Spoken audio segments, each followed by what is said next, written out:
Recording in progress. We are live. We are recording. Welcome, Yay. welcome everybody back to an episode of This Life's the Pits. And today I have Emery with me and a fellow healing professional. I'm gonna let you introduce yourself in a second, but I'm really excited.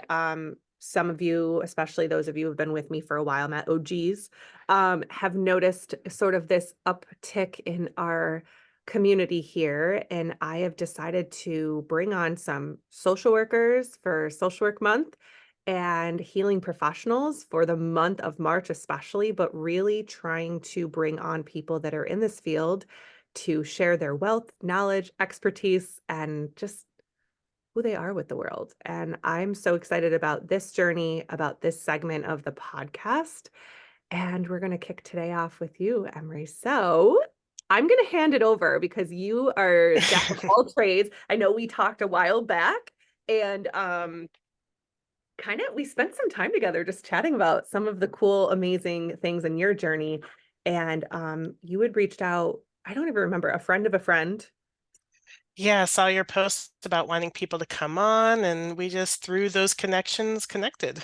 Yeah, amazing. I love this is what I love about this, well, about the world, but like when you put something out into the universe, it hits the people that it's meant to, and they find Hmm. you, right? Like your people find you. And then also just like this profession and this arena that we're in is just all about that. It's all about connection and helping each other grow, which is just so cool. So, without further ado, Definitely. I'm going to pitch it to you. I'm going to let you introduce Sounds yourself, great.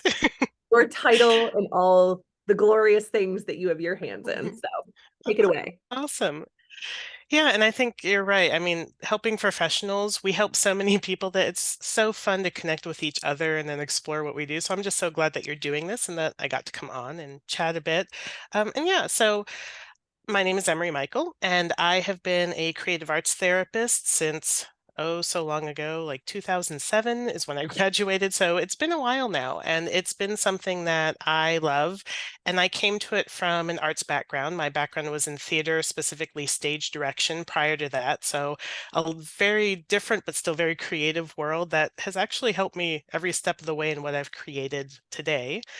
And really, after going through school, I found creative arts therapy through being a creative person, loving art, and then really getting interested in psychology after undergrad and looking to see what was possible. My mother actually found art therapy as a profession when we were first looking, and it really struck me as something that would be quite amazing. My grandmother at the time had Alzheimer's, and I would take art supplies in to visit her and saw just how it affected everyone in the room who would be drawn to the table to do like art projects and things. I was like, okay, there is something here. I need to Thing. This is the understand thing. this or know what it is because this is cool. Yeah. So I really gravitated toward that. And for when I was looking for programs, I had to do the psychology prerequisite. So it really took me a couple years before I went to school for art therapy. And I found this amazing program at Naropa University, which was Buddhist based and very contemplative. And 3 years instead of two, we had to do meditation, a lot of really combining Eastern wisdom and Western psychology together. And it just, I knew nothing about Buddhism really at that point, but it just made sense to me, a lot of the philosophy and understanding of how to work with people. So I thought, well, I'll try. If I get in, I'll go. And I got in. And it was one of those moments of, okay, we're starting on this new path and seeing where it takes me.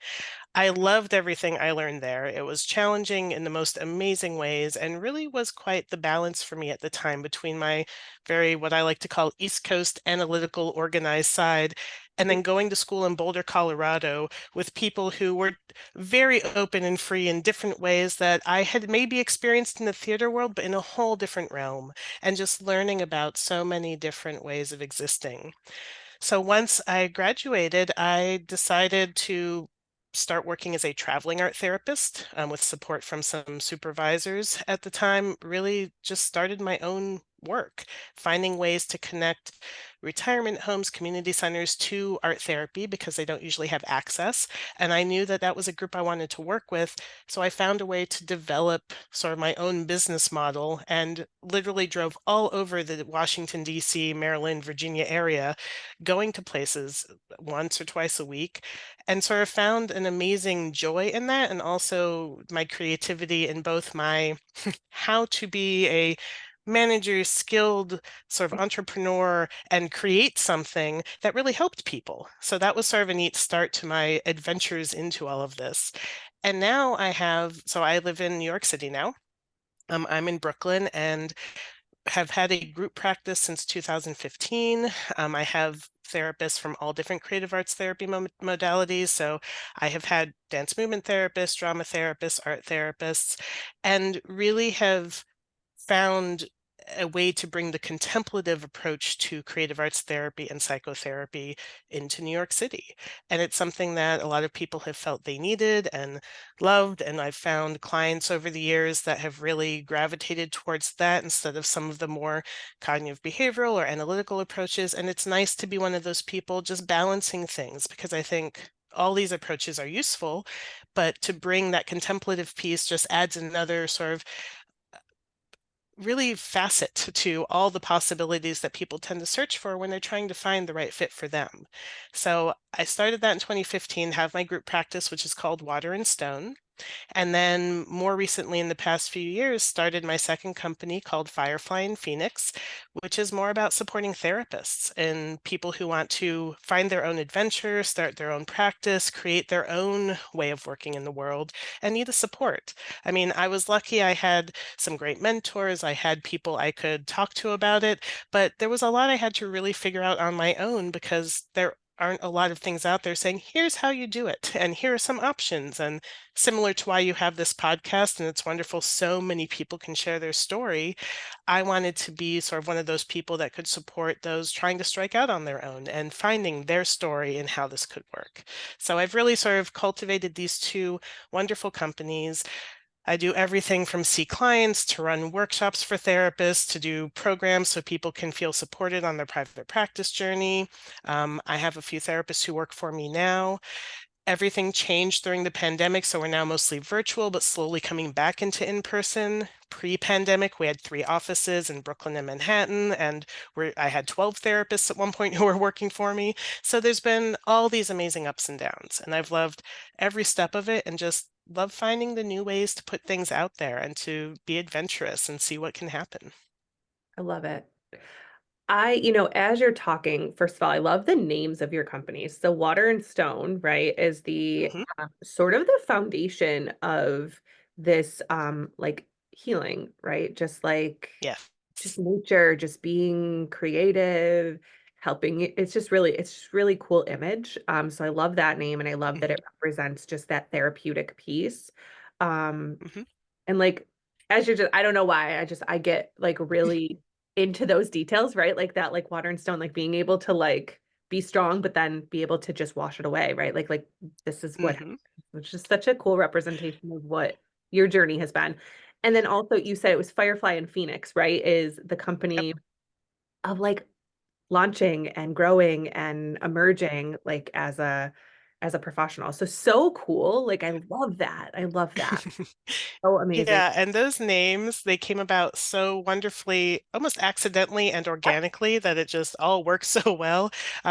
Water and Stone, I actually wanted to call my company Creatively Healing, which is actually the web address for my company, creativelyhealing.com. But in New York, they have rules against using the word healing, and you have to have some other stuff in there. And I was like, okay. So my company was rejected first, and I had to come up with a whole new name. And it's actually my father who came up with it when my parents were driving me to the train station after I'd visited, possibly around like Thanksgiving or something like that. And they were like, "We didn't help you come up with a name. We didn't even talk about it while you were here. Oh no." And I'm like, "It's okay. I'll figure it out." And they were like, "No, no, let's do it now." And I'm like half asleep in the back of the car going, "Okay, cool." And so we just started saying things. They're like, "Well, what do we think of when we think of Emery?" And they're like thinking of nature things. I'm like, "Yeah, I would like nature's good." And there was one point where I think my father said something about like rock and water, and we all went, "Ugh, no, that doesn't fit at all." And then there was this point where he said something like water and stone, and we all just sort of paused. And it was just this nice feeling, and it just fit in some way. And so when I got home, of course, I did like a Google image search and was like, look at all of these things. It could be this still Zen pond with stacks of stones, or it could be a rushing torrent of a river like crashing through the walls of a cavern. I mean, it's just so many metaphorical ways of looking at it that really fit for me when it comes to therapy. I'm like, yep, you might be like slowly carving through a stone. You might be like splashing into them. I mean, there's just so many pieces of that that fit so well. So And cool. then when I was thinking of the other company, wanting to have those other elements in it and be like, yeah, the sort of fire and air piece really fits with that launching, or even if you think of the phoenix and that sort of rebirth and coming out of the fire and like all of this, it really just balanced so nicely that it felt good and it felt right as it came to be. Yeah. I think that's such a tribute that people need to hear in this field, in this profession, right? Of just when things, I know I say this, my mentor has shared this with me. It's like when we feel resistance, it's like you're not really on the wrong path or on the right path, right? Like when things are, it's not that things aren't going to be challenging. We're always going to have our Mhm. challenges, but when we feel like that feels right. That feels aligned, right? It's like it's almost drawing you in. And when you keep coming back to it, you Yeah. keep hearing it over and over and over again. You're like, okay, this is like, I got to go this path. Mhm. So it's just organic, like you were saying, just really made sense. I love that. And I love that it was like a family created thing. It's such a beautiful legacy to like have that in your Mhm.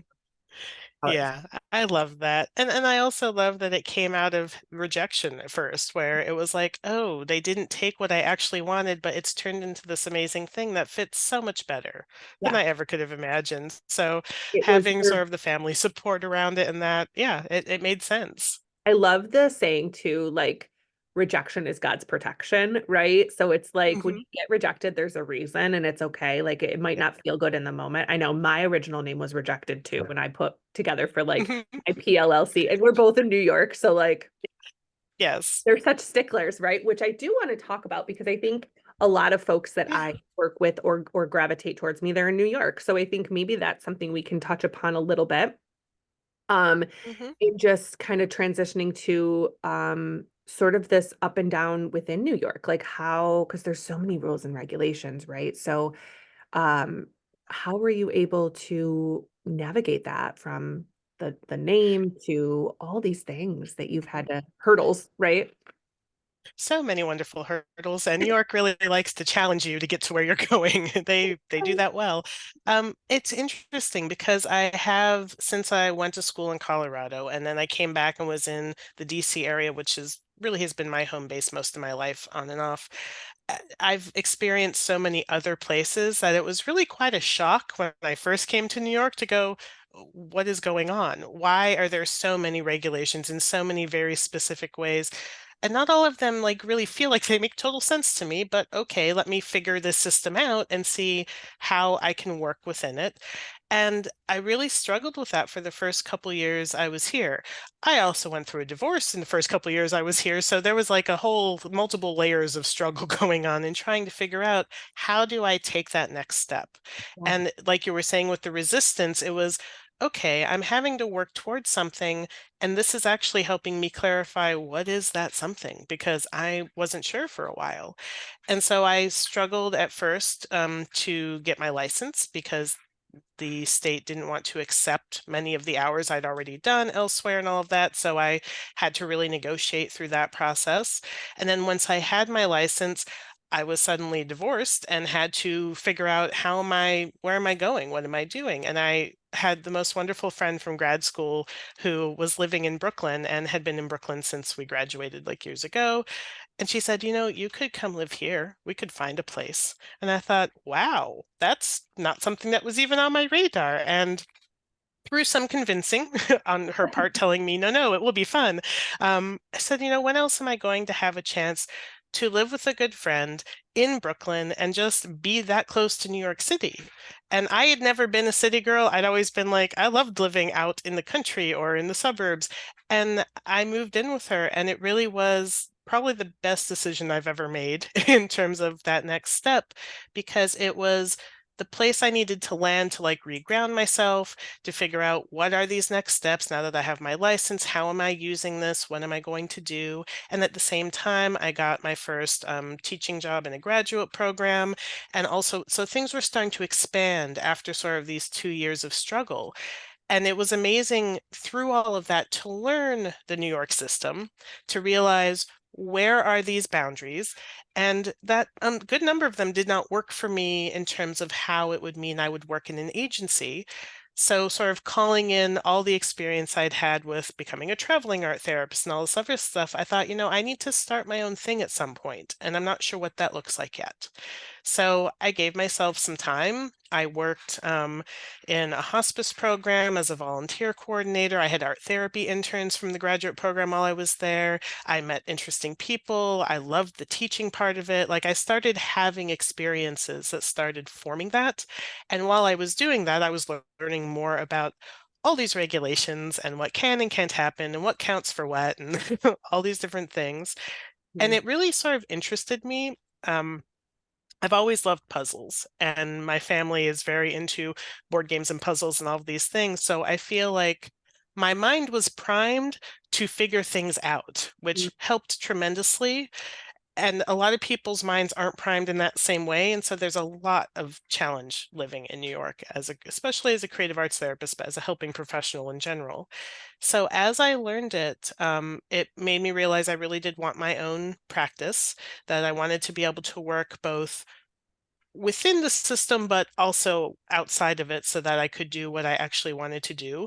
And then as that evolved, and when I started the practice, soon after that, I had been running a couple workshops here and there, but licensed creative arts therapists had not been required to have continuing ed in New York State at that point. And that ruling came down a couple years after I started my practice, and I thought, oh, well, I definitely want to offer workshops. So let me figure that system out. So I figured out the whole continuing education system of how many hours and what counts for what and all of that fun stuff. And then realized that along with my national credentials, I could offer things that counted for both, and that for people in New York, that was super helpful. And so started sort of just knowing the system well enough to know where are the boundaries, where are the openings that I can work within, how can I get around certain things in totally legitimate ways, but just by understanding what those things are, I could go, oh, this actually doesn't count in that arena, and I can be over here doing this. And sort of knowing the system well enough to be flexible really allowed me to expand in certain ways, and then really allowed, at least from what they have told me, other people to benefit from that and being able to ask me questions, figure out what's happening, take continuing ed workshops.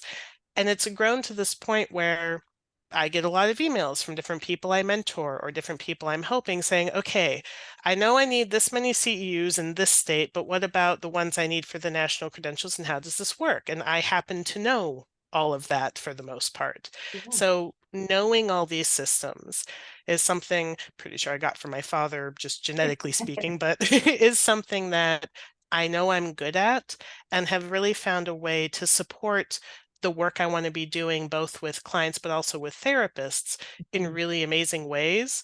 So navigating that in New York, I think was probably like the trial of the century for me of how to do this, but have really figured it out over the past few years. And I think currently, some of the main challenges include like licensed creative arts therapists are not paneled with most insurance companies in New York. And there are challenges with we aren't reimbursed for Medicaid. We aren't like there's so many other pieces for various reasons that I'm seeing other people starting to show up and do that. So like some of my friends who are creative arts therapists finally started LCAT basically advocacy group that we finally hired a lobbyist to help fight some of these battles for us. Mm. Whereas like other helping professionals have had a lobbyist for a while, but they're also bigger groups of people, so it's more affordable. So things like that, it's neat to see them. Because I can't help with that directly because I'm doing too many things, I'm now going to run a continuing ed workshop where all the proceeds will benefit them and keeping the lobbyists. So, like, finding these ways within the New York system to support each other and do what I do well, and then see how that branches off has been quite the journey and a really amazing thing to experience. Amazing. I mean, we're so similar in that way. I think it's funny because another colleague I was just talking to you before we hopped on recording that I met with earlier this week. It's like the therapist way, or like the sort of healing profession, social work way of like having to have your hands in like so many things. It's almost like we're Oh, programmed yes. that we master something so quickly that it's like, oh, check, I need to move on to this, right? Like it's just so interesting. Even if we haven't mastered it, we have this like, oh, I've done that. I know how to do it. How can I take this and make it Mhm. better over here, right? There's just this like constant evolution of challenge of like needing to do more and help more, which Mhm. is beautiful, but also can create burnout, Yeah, right? So definitely. it's learning how to manage that. I think the incoming generations of healing professionals, and this is really why I've gathered so many um, professionals in this arena, like to hold these conversations and to put them on the podcast and in the YouTube channel, is to be able to share all the expertise, right? So that these Mhm. incoming folks that are like, wow, I don't have to work a bajillion hours a day, a week, a month, and Yeah. leave their families and their friends and these other things that are on their heart to do, to volunteer for, right? Like I don't have to work myself to the point where I'm Mhm. burning out and hate my job and then resent what I'm doing and the clients, right? Like that's not where we want people to Yeah. be. Um, and I think what's so beautiful about owning your own thing, even though there's challenges, Mhm. the good days outweigh the bad. And yes, there are days where I Mhm. come in and I'm like, oh God, today's going to be a rough day. I've got a lot of clients, I got a lot of things, but I'm like, man, I love what I do. And I will take those 10-hour days sometimes and be Mhm. totally happy and content at the end of the day because I'm like, I am doing, because I'm giving everything I am to that day because I'm choosing to, not because I feel like I have to, where I have been in other areas of my journey of my profession, right? So, speaking to that for a little bit around how you've been able to be patient with Mhm. yourself to eliminate or mitigate some of this burnout, right? Because it is so high in what we do. Like the burnout levels, Mhm. it's remarkable. And the mental health suffering that we can grapple with is really significant. So how did that work for you? I guess too, speaking to that, but also you had these goals and you had these visions, but you knew it was going to take 2, 3, 4, 5 years, right? Mhm. To get to what you want, right? Like I think the challenge with the incoming folks, right, that generation is that immediate gratification. And Mhm. we all want it, right? Like we all want it. But Yeah, I think there's definitely. something with our generation that we learned a little bit from our folks of like, pace yourself, right? But the newer Mhm. generations are like, they're so programmed to go, go, go, and then stall out. And so Mhm. speak to them, speak to me too, because I need some advice. But of how you deal with that, how you have this idea that's like, God, this is going to take me forever, but how do you manage pushing through that, Mhm. burning out? Yeah. Well, and I think for me, I feel very lucky because a lot of my theater training actually prepared me for a lot of this on top of anything I had learned. And I agree, like our parents' generation taught us certain things that have allowed for we can have delayed gratification and it's okay. And I think that on top of that, with my theater training, it was a lot of teaching around you're going to go audition and do things and you're going to hear no constantly. That's Mhm. normal. It's okay. Deal with Yeah. it and then move on. So even having things like that has definitely helped where I'm like, oh, I got a rejection from someone I contacted saying, "Hey, would you like us to run art therapy groups with you?" And they're like, "No, we don't." It's like, "Oh, okay, cool. Let me figure out either who else I need to reach out to go a different direction, or what am I not offering? How do I now adapt this?" So I think a huge part of it for me is being very open to even when I'm not excited to hear no, being open to, okay, that gives me information. Now, what am I going to do with it? And it's not an end. It doesn't stop me. It's about where can I go next? And if that's a no, do I need to understand why? Was there something I wish I had done differently? Like to analyze it a little bit, but to not get stuck on it. And I think right now, a lot of what's happening, especially post pandemic, is there's an avoidance of discomfort and an avoidance of uncertainty. And people want to feel safe and okay and understand what's happening, which is a totally natural thing to want to feel. And a part of, I think, healing from whether it is burnout, whether it was COVID, whether it was other things that happened, is to slowly push your boundaries and get the support to be in that discomfort for a little while to see where it can take you. Because I mean, most of the things that I hear from other clinicians and people who are out there doing amazing work is all the things that went wrong for them that really actually catapulted them to what they wanted to do. And so those were important steps along the way, and just how amazing that is. I also think for me, I was just talking to a friend a week or so ago saying, I think maybe for the first time, like since 2020, I might not feel burnt out. And like it finally is hitting a point where I think around 2020, during the pandemic, I had to shift my entire framework for my entire company and 12 therapists virtual, like as many of us did, overnight. Yeah. And that whole thing, and in trying to sustain and do all of that, definitely led to some burnout. And I think that I'm now finally feeling on the other side of it. And it took 3 years to really get there. But what I had done in the meantime to help mitigate it was to realize when I was struggling most to say no more often to different projects and things that came up. Because, like you said, we like to do many things, many Yes. people do. Yes. And, and to know, like when the advocacy stuff for the LCATs came up, and several people asked, "Oh, are you going to be like a major part of this?" I went, "No. I want to be supportive and I definitely want to be in it and know what's going on, but I can't take on that role and do all the things I'm doing to run my company and keep continuing ed stuff going and all the other pieces. So I'm going to have to say no to major things, but still be there on a supportive level." So learning how to balance when I need to say no, Mhm. when I am feeling totally exhausted, going, okay, you're totally exhausted. What do you actually need? Do you Yeah. need rest? Do you need help? Do you need to stop doing some things? Like, where do you have the need and flexibility to shift what's happening? And I would say, and I'm sure you have experienced this and many others have too, I have run my own company for years now.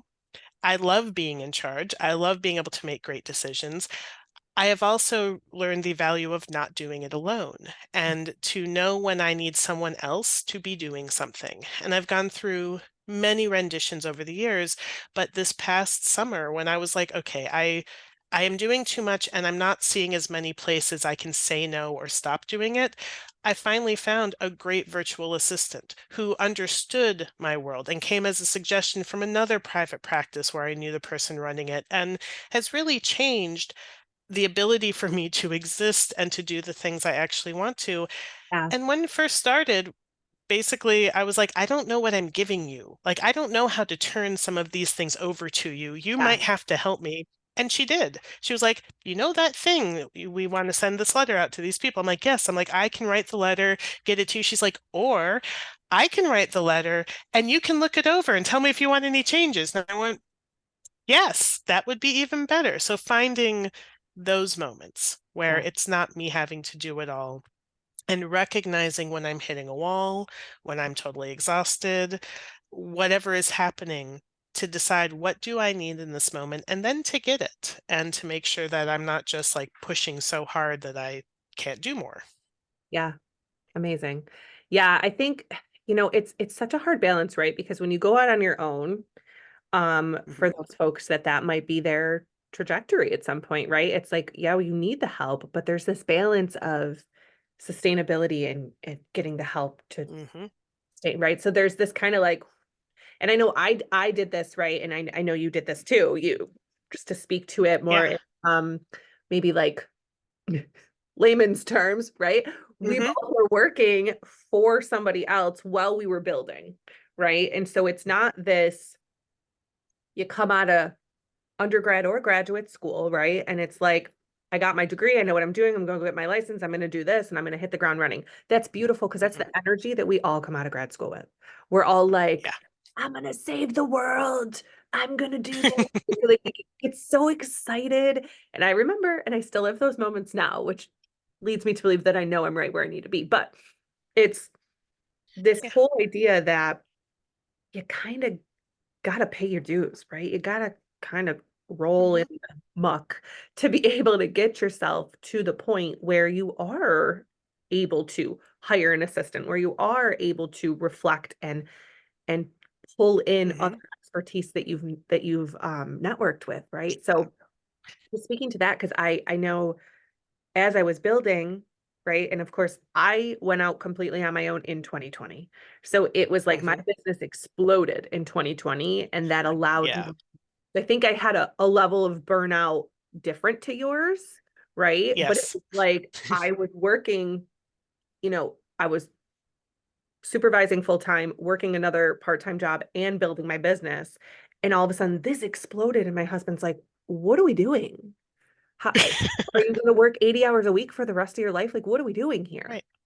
And I had Hmm. to really do what you did. I had to take a pause because I think we get in the grind of this Hmm. is just my life. And we love what we do, that we don't Hmm. slow down to reflect and say, oh, this is where I have to shift energy and this is what I have to let go of. And it's so Yeah. hard to do that. So yeah. Yeah.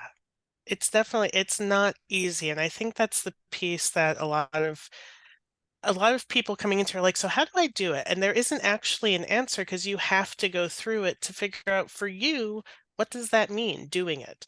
Some people I mentor want just 5 clients on the side. Yeah. Others want a whole business. Others want a group practice. And how you get there is going to be so unique and individual so that you can't mitigate all of the challenges, pitfalls, barriers, etc. You have to run into some of them. And I think that that's when we think about starting practices. I actually think it's good not to do it right out of school because you need the experience of seeing how do places run? How are they doing paperwork, intakes, treating people, helping people, and what do you like or not like about how they're doing that? And learn from that and learn from the other people who've been working in those jobs for 30 years.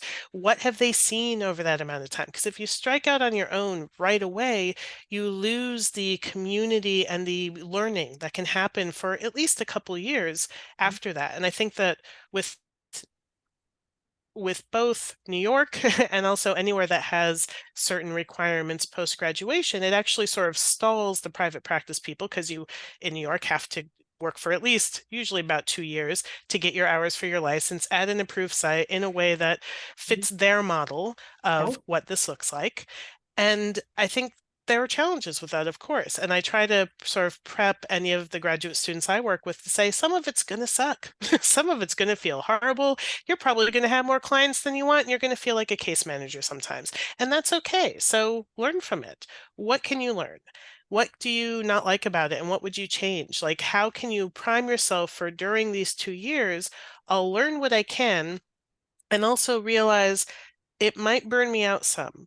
So I need to, after that, decide what do I want to do to bring that energy back? How do I then heal myself from the pieces that really weren't a fit for me so that I can then do the work I want to do? Because I think that burnout that can happen for newer therapists, it's very challenging, especially in this state and a couple others, since there is sort of this immediate, like 1.5 to 2 year blip that you're sort of having to work in a certain way that might not feel as great or as comfortable or not be in line with what you ultimately want to do and that energy you went into grad school with, like, this is what I will do. Yeah. And so to pause that is both a challenge and also sometimes really helpful. It just depends on how it's approached and what it's looked at for. I think that it's hard.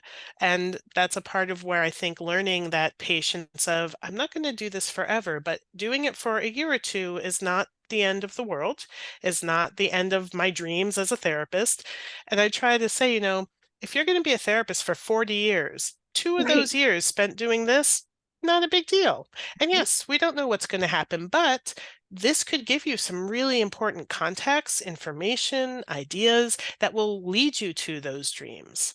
And I think not losing the excitement, and this is true for people in private practice too, not losing the excitement in the face of the challenges and the different barriers or the no's that we hear along the way we weren't expecting is a huge part of sort of staying off burnout.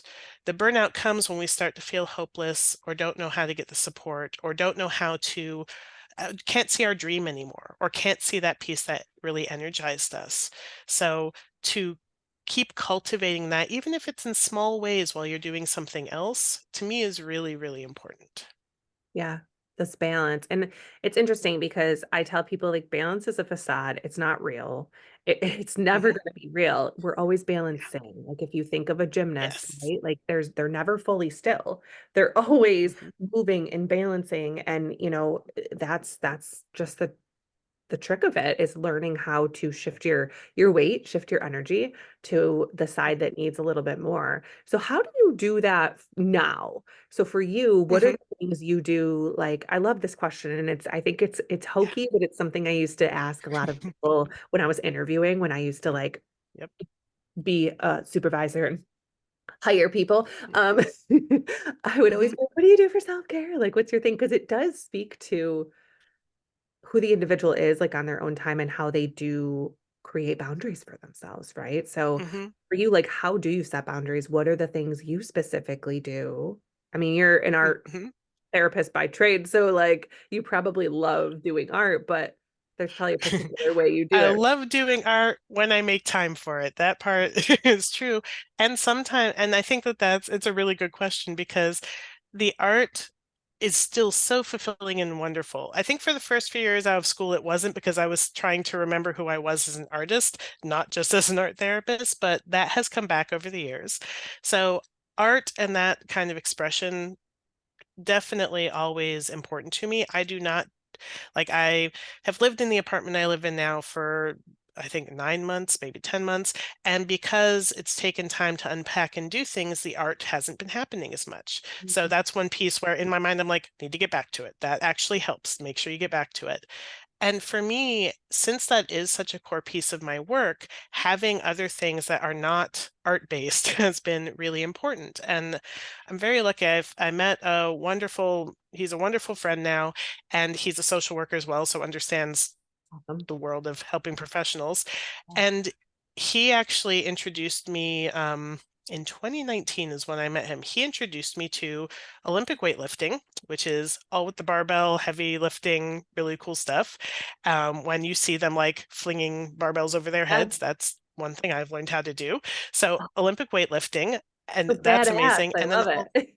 yeah, and it's really, I have to say, so the Olympic weightlifting is the one piece, and the other piece he introduced me to that has really become a part of my world is acro yoga, which is basically partner acrobatics. So the weightlifting is really helpful because I do it twice a week. We both share a private lesson with a coach twice a week in the city, and she's amazing. I've now been working with her for, I guess, 4 years now, almost 5 years.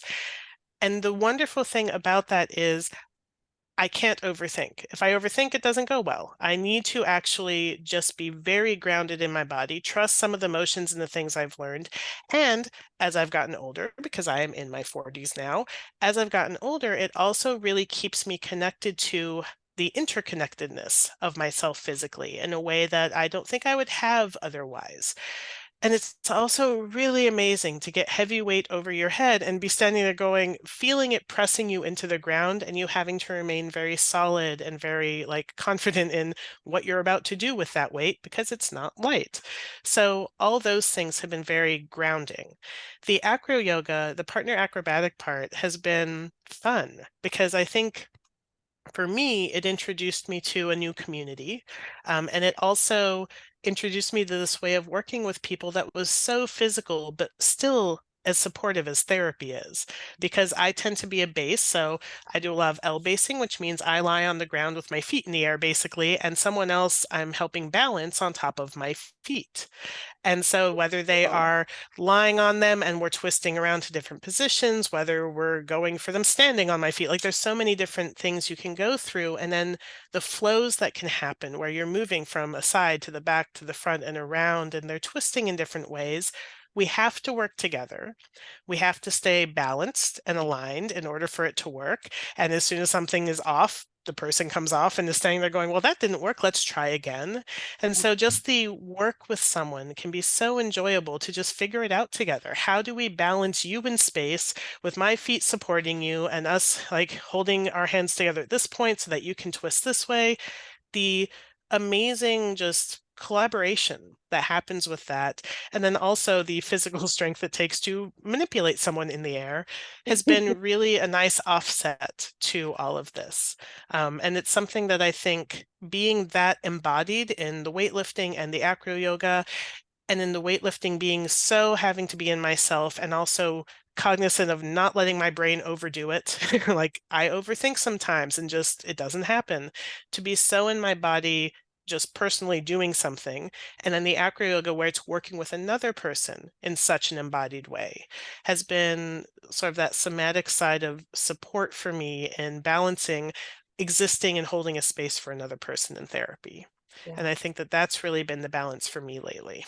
that's awesome. Mhm, I love that. mhm, It's so interesting. I have heard of mhm, the like heavyweight stuff, right? I have not really heard much of the acro, and that is so cool. I mean, I've seen it, I've heard of it, but it's not mhm. something that is really talked widely about. We say move your body. Yeah. That's the first thing when I'm working with somebody that has anxiety, and Mhm, ADHD. I'm like, okay, what are we doing for body movement? Because we're holding mhm. so much static energy, right? That we have to be able to ground ourselves, our mind, our body disconnected. We have to be able to drop in and figure out how to get that static energy out. And so even stretching and walking for people that Mhm. aren't Yes. into the workouts or haven't are just beginners, right? So it's kind of Mhm. like, how can we start moving? And sometimes I just say, like, sit on the ground and stretch for 10 minutes with intention. Like, put your leg out. I'm stretching with Yeah. the intention of getting this energy out, right? Like, it's such a grounding experience. That's just such a unique way of doing it. I love it so much. That's so cool. It is, and it's so rewarding, especially after you actually start to learn things. It's like, "Oh, I actually have control over this huge bar and weight and can fling it around in various ways." And to know, and it's a never-ending process, similar to, I think, a lot of things we work on in therapy. Like, yeah, there are gonna be goals you meet, but the process of gaining insight and evolving as a human is pretty much a lifelong journey. And I think that with the weightlifting especially, there's every single week there are things that I can change and need to work on with technique. There are things that I need to adjust with my balance and how to control things in different ways. That it's about gaining different sort of understandings of things, but it's not, there isn't one end goal where I'll make it be like, okay, and I'm done with weightlifting. It can Right. be a constant evolution. Yeah. And the confidence that you're building, Oh yeah, right? Like, it's fun. even it pulls into other areas of your life, which is just, I think, amazing. Hmm. So cool. Well, thank you for sharing It that. is. Yeah. Yeah. Yeah. Um, so cool. So those are the things that really are helping you ground yourself, that are helping you sort of be able to stay in it, stay in your practice, stay Hmm. in your goals and not get burned out. Hmm. I'm Yeah. interested if you care to share. And you can say, no, Erin, I don't want to share this. But what are some goals that you have now that you have these two beautiful blossoming businesses? Mhm. What are some goal? Are you looking to grow them? Are you looking to add more therapists and coach more therapists? What are kind of this next step now that you're like, I got an Mhm. assistant? I'm feeling like I'm able to be I in can with do what I'm things. doing and not have to be behind the Yeah. scenes all the time, right? That's the thing. I hate billing. I hate doing the notes, right? But it's like, it's a need to Yeah. know these are the things we have to do, in order to be Hmm. the people. So, any hoops, what's your Yeah, kind definitely. of next goal for all of this? Yeah. Well, I think it's been interesting because with the ups and downs, it's actually been really helpful having both companies, having the psychotherapy side and then having the support therapists side. And so like my psychotherapy company had sort of a downswing the past couple of years, just in terms of people calling or wanting to have it in different ways, have therapy in different ways, where I was like, oh, and during that time, I was able to help let the other company, Firefly and Phoenix, really support my survival and everything continuing forward while that was having a downswing. And I think that really what my goals are now. I'm very happy with Firefly and Phoenix and where it is and the workshops I offer and the different things I do, and the like, I run a conference in June, and I feel like the therapists who know of me actually are very happy with where things are too. And I'm like, okay, that feels really good. And I think that on that side of things, one of the things I'm in the process of doing right now is I want to have, like you do with this podcast, other people's stories be told. So, one of the things I'm working on with about 20 other creative arts therapists at the moment is I'm going to publish a book that has their stories. So, like, they've all written their chapters, and I'm in the process of editing that. So, I think with that side of things, it's really finding these ways to support others even more differently, like having this book get out there so people can read about what other stories have been. From that, I would love to, from some of the proceeds of that, be able to support people in taking workshops about private practice or finding your dream or whatever it is as like little mini scholarships so that that book can then further support the next generation of people sort of coming up and into this. So I feel like that side of things feels very good with a few little things I'd like to branch out with it. Yeah. And then I think for Water and Stone, it really is um, currently, I don't think any of my therapists have a full roster at all for those who want like a certain number, and they all want different numbers. I really want to get back to the story behind that and letting that lead where Water and Stone goes next, because I feel like the past couple of years, it's just been, okay, that's the therapy company. It exists. I need clients for it. And I think some of the story got lost while Firefly and Phoenix was developing. So my big dream for that is to really bring that back in, have the story come back through, and through that, have more clients come in who can access us in different ways and want to see my therapists, to really build that to where it was sort of pre-pandemic times in terms of the support it's offering the community. Yeah. So I think building that back up has become a main goal. And I feel like with my wonderful virtual assistant and like all these different things, when those things are happening and both of those companies feel good, my goal for myself is really to be able to just breathe and let those continue and do more creative things around how I'm putting stuff out there in the world, whether it is making card decks for clients dealing with certain things that they deal with, because I work a lot with grief and loss, end of life, that kind of thing, making something that lets people feel supported in that, that's more artistic and just sort of a fun, interesting thing, like a card deck they can look at that has maybe some either affirmations or simple questions and stuff like that, would be really neat to do, because I haven't been able to do the more artistic side of things where I can Bring the put creative out, stuff. not even right, to be creative in how I offer information and support in a non-direct way. So I want to be indirect as well, and that's a piece I haven't explored yet, and I think I would really love to.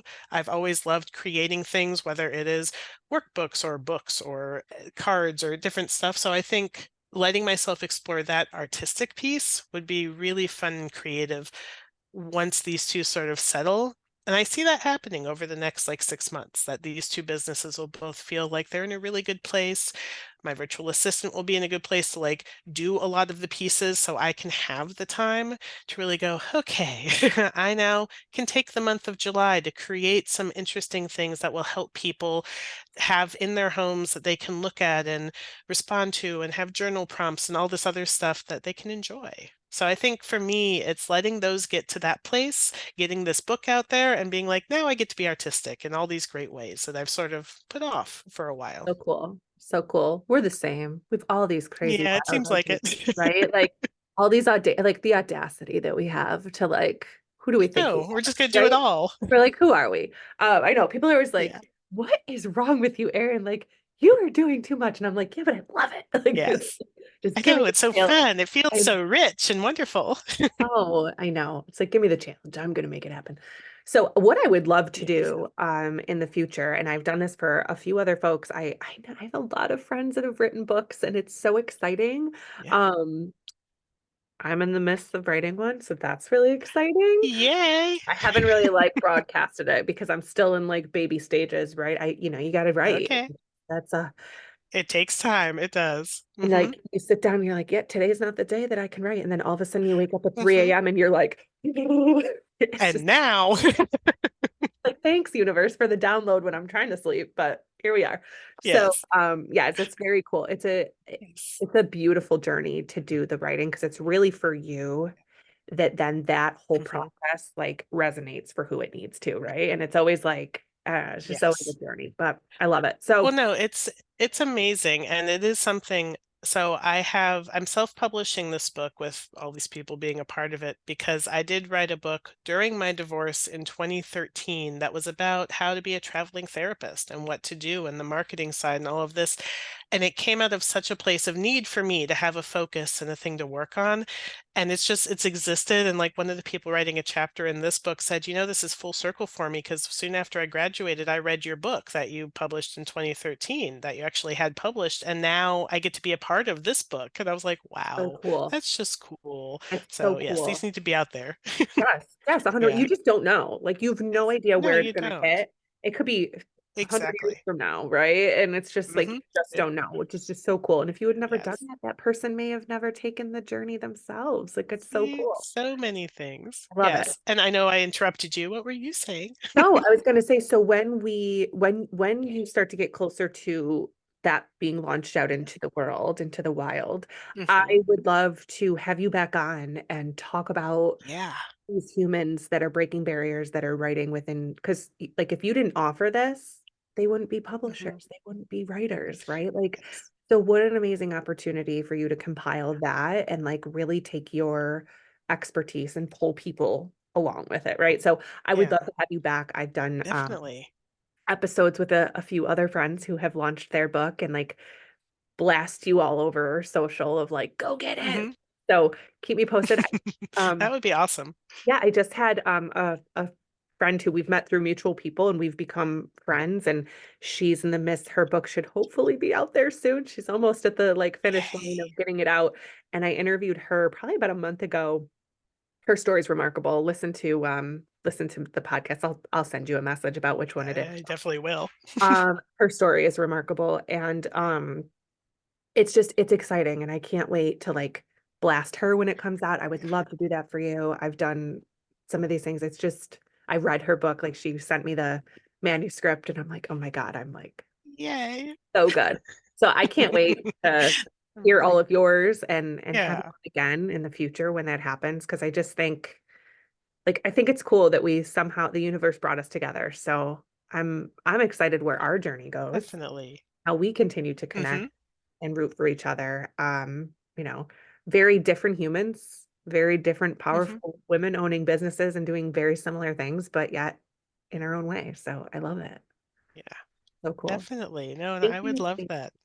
Thank you for sharing all of this today. I think it's going to be helpful for people just to hear your journey and like, man, and we didn't even tap into like the personal stuff, but you did mention you have a book. So what is the book that's out there that when you went through your divorce was super helpful for you to Yeah. process?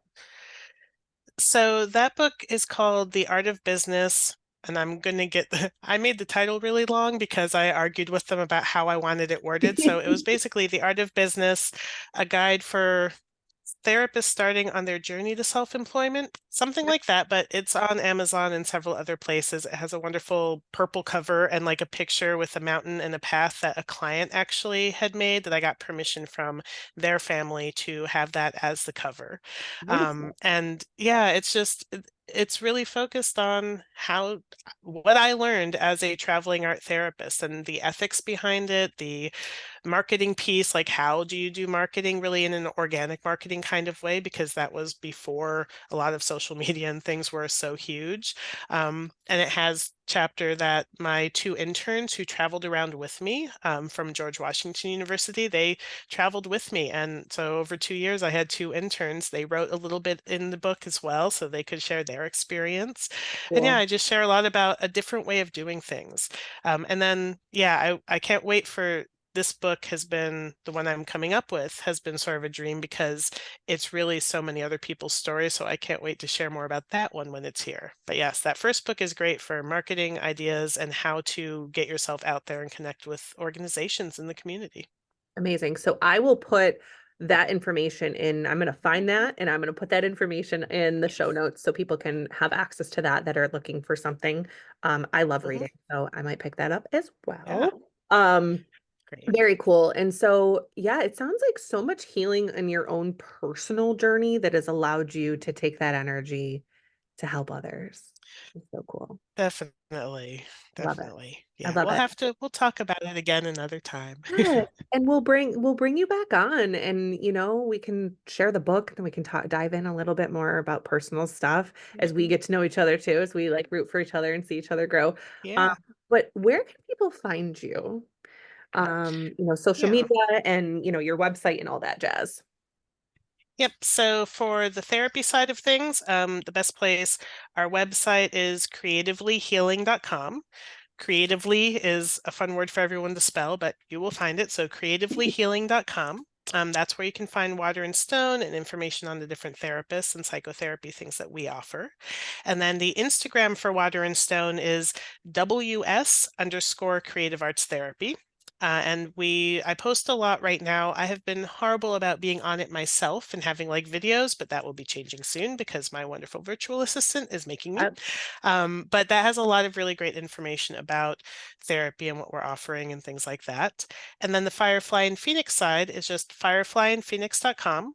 And then the Instagram is Firefly and Phoenix Mentoring. So you can look up that, see all sorts of different posts about workshops coming up and things I'm offering, and soon many little videos on tidbits of how to stay confident and positive about yourself and just be really open when you're trying to get out there and do things.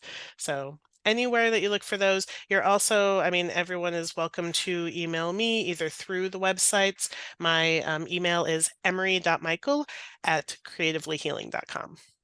Amazing. And I will put all that info in the show notes as well, just so people can look for Yeah. you and start following you. Um, and kind of just pick up on your energy, even if, it's just them getting tidbits or if they want to work with you in any kind of capacity or find one of your therapists that Definitely. meets their needs. So awesome. Hmm. Amazing. Definitely. Thank you. Thanks for Thank you. having me on, Erin. This has It's been great. been so fun. I'm so excited to journey together. What I love to ask as we wrap up all of my peeps that I have on the show is if there was one little tidbit that you want to leave the world, that you want to leave my peeps on this side of the universe in my world, what is it? What's the one little thing? A I word, a think it's, story, something. What is it? yeah, I think it's look for adventures. And sort of with that, it's take risks and be curious. I honestly, both from what my parents have taught me growing up, whenever we would, like when I went away to college or when I went away to do things, their only requirement was that I go somewhere interesting so they could come visit. And it was sort of this constant instillment of do interesting things, explore, be curious about it, go out there and see what's out there. And a part of that is saying no when you need to, but say yes much more often, especially if you don't know where it will lead. I mean, saying yes has brought me so many experiences, whether it's the weightlifting and acro yoga, whether it's I've backpacked through Scotland solo before. I went to school out in Boulder, Colorado. I've gone on two cross-country road trips throughout my life. One was right after COVID with the friend who got me into weightlifting. We just got in the car and went. And I think things like that have actually brought so much joy and creativity to the work I do.